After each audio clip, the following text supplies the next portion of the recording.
past couple of weeks, I've been talking with folks across the country about how we're going to rebuild an economy where if you work hard, you and your family can get ahead. And right now, there's a big debate going on in Washington over two fundamentally different paths we can take as a country to do that. One path, pushed by Republicans in Congress and their nominee for president, says that the best way to create prosperity is to let it trickle down from the top.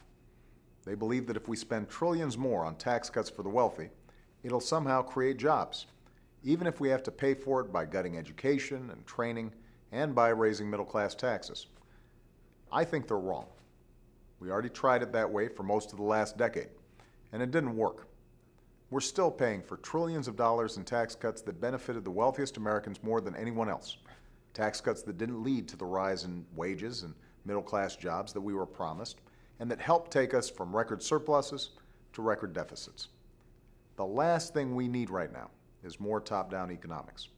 What we need are policies that will grow and strengthen the middle class, that will help create jobs, make education and training more affordable, and encourage businesses to start up and stay right here in the United States.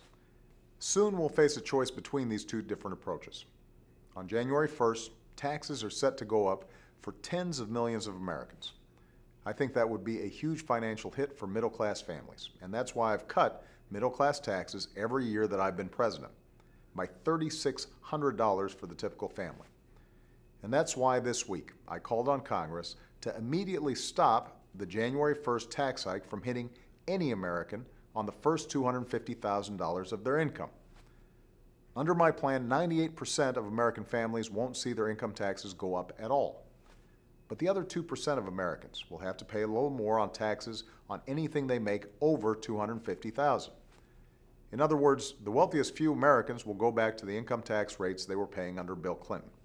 And if you remember, that was when our economy created nearly 23 million new jobs, the biggest budget surplus in history, and millionaires were doing pretty well to boot. The folks in Congress and on the campaign trail who opposed this plan warned that it would somehow hurt small businesses and job creators.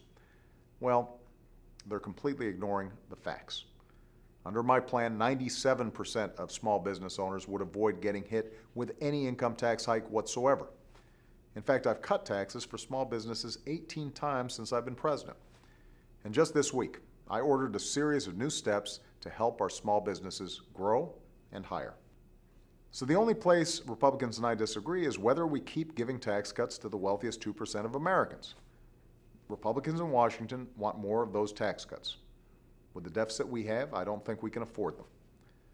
But even if we disagree on the tax cuts for the wealthiest Americans, we all agree that no American should pay more taxes on the first $250,000 of their income.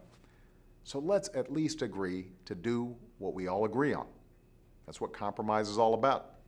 Let's not hold the vast majority of Americans and our entire economy hostage while we debate the merits of another tax cut for the wealthy.